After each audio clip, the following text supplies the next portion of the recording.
RSS ಮತ್ತು BJP ಯಾವತ್ತೂ ಕೂಡ ಅದು ಸಾಮಾಜಿಕ ನ್ಯಾಯದ ಪರವಾಗಿ ಇಲ್ಲ ಅನ್ನುವಂಥದ್ದು ಅನೇಕ ಸಂದರ್ಭಗಳಲ್ಲಿ ಸಾಬೀತಾಗಿದೆ. ಕೇಂದ್ರ ಸರ್ಕಾರ ತೆಗೆದುಕೊಂಡಿರುವಂಥ ಈ ನಿಲುವು ಆಶ್ಚರ್ಯ ಮತ್ತು ಕೆಲವು ಅನುಮಾನಗಳನ್ನು ಕೂಡ ಉಂಟು ಮಾಡಿದೆ. ಇತ್ತೀಚೆಗೆ ಕೇಂದ್ರ ಸರ್ಕಾರ, ಅದರಲ್ಲೂ ಮುಖ್ಯವಾಗಿ BJP ನೇತೃತ್ವದ ಮೋದಿಯವರ ಆಡಳಿತ ಏನಿವತ್ತು ಕೇಂದ್ರದಲ್ಲಿದೆ, ಅವರು ಇದ್ದಕ್ಕಿದ್ದ ಹಾಗೆ ದೇಶದಲ್ಲಿ ನಾವು ಜಾತಿ ಜನಗಣತಿಯನ್ನು ಮಾಡ್ತೀವಿ ಎನ್ನುವಂತಹ ಒಂದು ತೀರ್ಮಾನವನ್ನು ಪ್ರಕಟಿಸಿದ್ದಾರೆ. ಆ ಪ್ರಕಟಿಸಿರುವ ಹಿನ್ನೆಲೆಯಲ್ಲಿ ಹಿಂದಿನಿಂದಲೂ ಕೂಡ RSS ಮತ್ತು BJP ಯಾವತ್ತೂ ಕೂಡ ಅದು ಸಾಮಾಜಿಕ ನ್ಯಾಯದ ಪರವಾಗಿ ಇಲ್ಲ ಅನ್ನುವಂಥದ್ದು ಅನೇಕ ಸಂದರ್ಭಗಳಲ್ಲಿ ಸಾಬೀತಾಗಿದೆ. ಯಾಕಂತೇಳಿದ್ರೆ ದೇಶದಲ್ಲಿ ನಡೆದಂತಹ ಮಂಡಲ್ ವರದಿ ವಿರೋಧ ಚಳುವಳಿಯಲ್ಲಿ ಪ್ರಮುಖವಾಗಿ ಇದ್ದದ್ದು RSS ಮತ್ತು ಸಂಘ ಪರಿವಾರ. ಹಾಗಾಗಿ ನಮಗೆ ಕೇಂದ್ರ ಸರ್ಕಾರ ತೆಗೆದುಕೊಂಡಿರುವಂಥ ಈ ನಿಲುವು ಆಶ್ಚರ್ಯ ಮತ್ತು ಕೆಲವು ಅನುಮಾನಗಳನ್ನು ಕೂಡ ಉಂಟು ಮಾಡಿದೆ. ಯಾಕೆ ಅಂತೇಳಿದ್ರೆ ಈಗಾಗಲೇ ಅವರು ಈ ಜನಗಣತಿಗಾಗಿ ಕಾಯ್ದಿರಿಸಿರುವಂಥ ಹಣ ಇದೆಯಲ್ಲ, ಅದು ತೀರಾ ಅತ್ಯಲ್ಪ, ಕೇವಲ 500 ಕೋಟಿಗಳು ಅಷ್ಟೇ ಅದಕ್ಕೆ ಮೀಸಲಿಟ್ಟಿರುವಂಥದ್ದು.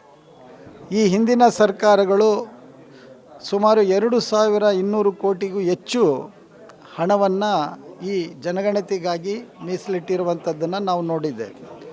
ಆದರೆ ಈಗ ಒಟ್ಟು ಜನಗಣತಿ ಮತ್ತು ಅದರಲ್ಲೂ ಜಾತಿ ಜನಗಣತಿ ಮಾಡುವಾಗ ಅದು ಇನ್ನಷ್ಟು ಹೆಚ್ಚಿನ ಅನುದಾನವನ್ನು ಇಡಬೇಕಾಗಿತ್ತು ಅಂತ ನಾವು ಬಯಸ್ತೇವೆ. ಆದರೆ ಏನೇ ಆಗಿರಲಿ, ಇವತ್ತು ಭಾರತದಲ್ಲಿ ಜಾತಿ ಅನ್ನುವಂಥದ್ದು ಅದು ವಾಸ್ತವ. ಅದು ಜಾತಿ ಮೀರಿಲಿ ಏನು ಯಾವುದೇ ಬೆಳವಣಿಗೆಯನ್ನು ನಾವು ಕಾಣೋದಕ್ಕೆ ಸಾಧ್ಯ ಅಲ್ಲ. ಯಾಕಂದರೆ ಜಾತಿಯ ಹಿನ್ನೆಲೆ ಇಟ್ಕೊಂಡೇ ಈ ಸಮಾಜ ರೂಪುಗೊಂಡಿರುವಂಥದ್ದು. ಸೊ ಬಾಬಾ ಸಾಹೇಬರು ಹೇಳುವ ರೀತಿಯಲ್ಲಿ ಅಧಿಕಾರ ಅನ್ನುವಂಥದ್ದು ಅದು ಜಾತಿಯ ಒಳಗಡೆನೇ ಕೇಂದ್ರೀಕೃತಗೊಂಡಿದೆ.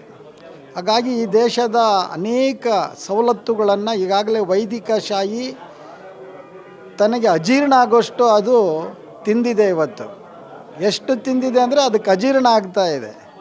ಆದರೂ ಇನ್ನೂ ಬೇಕು ಅನ್ನುವಂತಹ ಒಂದು ದುರಾಸೆ ಈ ವೈದಿಕ ಪರಂಪರೆಗೆ, ಈ ಸಂಘ ಪರಿವಾರಕ್ಕೆ ಇರೋದನ್ನು ನಾವು ನೋಡ್ತೇವೆ ನಾವು.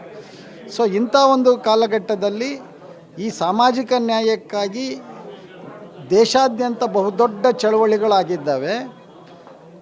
1902ರಲ್ಲಿ ಕೊಲ್ಲಾಪುರದಲ್ಲಿ ಅಂದಿನ ಮಹಾರಾಜರಾದಂಥ ಸನ್ಮಾನ್ಯ ಗೌರವಾನ್ವಿತ ಶಾಹು ಮಹಾರಾಜರು ಮೀಸಲಾತಿಯನ್ನು ಕೊಟ್ಟರು.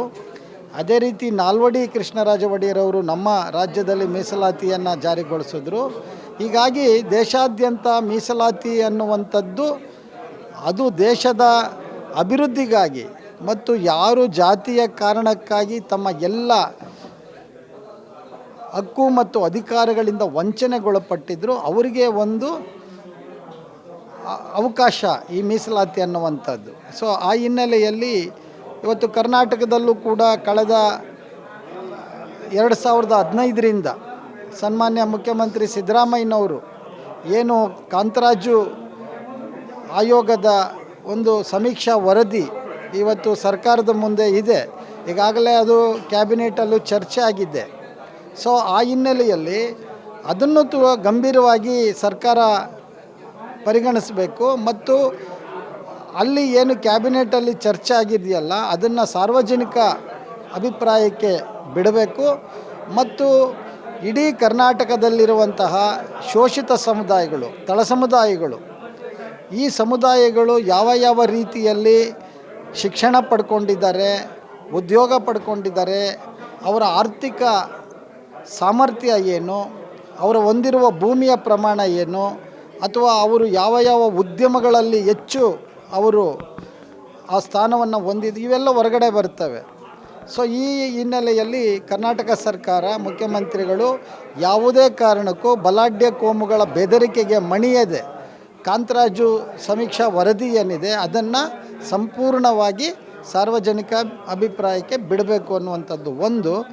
ಎರಡನೇದಾಗಿ ಈಗಾಗಲೇ ಕೇಂದ್ರ ತೆಗೆದುಕೊಂಡಿರುವಂತಹ ಈ ಜಾತಿ ಜನಗಣತಿ ಏನಿದೆ ಇದು ಈಗಾಗಲೇ ಮಾತನಾಡಿದ ರೀತಿಯಲ್ಲಿ ಕೇವಲ ತಲೆ ಎಣಿಕೆ ಆಗಬಾರದು. ಒಟ್ಟಾರೆ ಭಾರತದ ಎಲ್ಲ ದಮನಿತ ಸಮುದಾಯಗಳು, ಅವರು ಅಡವಿಗಳಲ್ಲಿ ವಾಸ ಮಾಡುವವರು, ಕೊಳಗೇರಿಗಳಲ್ಲಿ ವಾಸ ಮಾಡುವವರು, ಬಯಲುಗಳಲ್ಲಿ ವಾಸ ಮಾಡುವವರು, ಬೀದಿಗಳಲ್ಲಿ ಅನೇಕ ಸಮುದಾಯಗಳು ಇವತ್ತಿಗೂ ನೆಲೆ ಇಲ್ಲದೆ ಇದ್ದಾವೆ. ಅಂಥ ಸಮುದಾಯಗಳು ಇವತ್ತು ಅವು ಒಂದು ರೀತಿಯಲ್ಲಿ ಮುಖ್ಯವಾಹಿನಿಗೆ ಬರೋದಕ್ಕೆ ಈ ಜಾತಿ ಜನಗಣತಿ ಅತ್ಯಂತ ಪ್ರಮುಖವಾದಂಥದ್ದು. ಇದನ್ನು ಕೇಂದ್ರ ಸರ್ಕಾರ ಲಘುವಾಗಿ ಪರಿಗಣಿಸಬಾರ್ದು. ಕೇವಲ ತೋರಿಕೆಗಾಗಿ ಇದನ್ನು ಚುನಾವಣಾ ಗಿಮಿಕ್ಕಾಗಿ ಬಳಸಬಾರ್ದು. ಸೊ ಹಾಗಾಗಿ ಇದನ್ನು ತುಂಬ ಗಂಭೀರವಾಗಿ ಮಾಡಬೇಕು. ಜೊತೆಗೆ ಈ ಒಂದು ಸಮೀಕ್ಷೆ, ಈ ಜನಗಣತಿ ಈ ರೀತಿಯ ಒಂದು ತೀರ್ಮಾನವನ್ನು ತೆಗೆದುಕೊಳ್ಳುವುದರ ಹಿಂದೆ ಸನ್ಮಾನ್ಯ ಲೋಕಸಭೆಯ ವಿರೋಧ ಪಕ್ಷದ ನಾಯಕರು ಮತ್ತು ಕಾಂಗ್ರೆಸ್ಸಿನ ನಾಯಕರಾದಂಥ ರಾಹುಲ್ ಗಾಂಧಿಯವರ ಬಹುದೊಡ್ಡ ಪರಿಶ್ರಮ ಇದೆ ಅನ್ನೋದನ್ನು ಕೂಡ ಈ ಸಂದರ್ಭದಲ್ಲಿ ನಾವು ಹೇಳಬೇಕಾಗುತ್ತೆ. ಆ ಹಿನ್ನೆಲೆಯಲ್ಲಿ ಕೇಂದ್ರ ಇದನ್ನು ತುಂಬ ಗಂಭೀರವಾಗಿ ಪರಿಗಣಿಸಿ ಒಟ್ಟಾರೆ ದೇಶದ ಎಲ್ಲ ಸಮುದಾಯಗಳ ಆರ್ಥಿಕ, ಸಾಮಾಜಿಕ, ಔದ್ಯೋಗಿಕ ಈ ಎಲ್ಲವನ್ನು ಪರಿಗಣಿಸಿ ಅವರು ಜನಗಣತಿ ಮಾಡಬೇಕು. ಅದನ್ನು ಮಾಡದಿರ ಕೇವಲ ಚುನಾವಣಾ ಗಿಮಿಕ್ಕಿಗೋ ಅಥವಾ ಮತ್ತೊಂದಕ್ಕೋ ಮಾಡಿದ್ರು ಅದು ನಾಳೆ ಇತಿಹಾಸ ಅವ್ರನ್ನ ಕ್ಷಮಿಸೋದಿಲ್ಲ. ಮತ್ತು ಅವರು ರಾಜಕೀಯವಾಗಿಯೂ ಕೂಡ ಸಂಘ ಪರಿವಾರ ನಿರ್ನಾಮ ಆಗುತ್ತೆ ಅನ್ನುವಂಥ ಎಚ್ಚರಿಕೆಯನ್ನು ಕೂಡ ನಾವು ಕೊಡಬೇಕಾಗತ್ತೆ. ಆ ಹಿನ್ನೆಲೆಯಲ್ಲಿ ಒಂದು ಹಂತದಲ್ಲಿ ಇದನ್ನು ಸ್ವಾಗತಿಸ್ತಾ, ಆದರೆ ನಮ್ಮ ಮೂಲಭೂತ ಪ್ರಶ್ನೆಗಳಿಗೆ ಅವರು ಉತ್ತರವನ್ನು ಕೊಡ್ತಾರೆ ಅಂತ ನಿರೀಕ್ಷೆಯಲ್ಲಿ ಇದ್ದೇವೆ.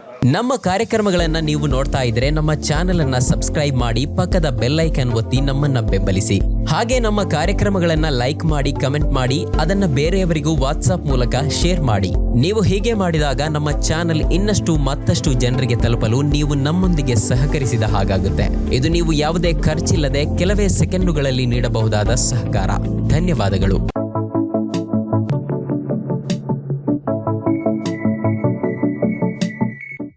I think I'm being fooled by my family.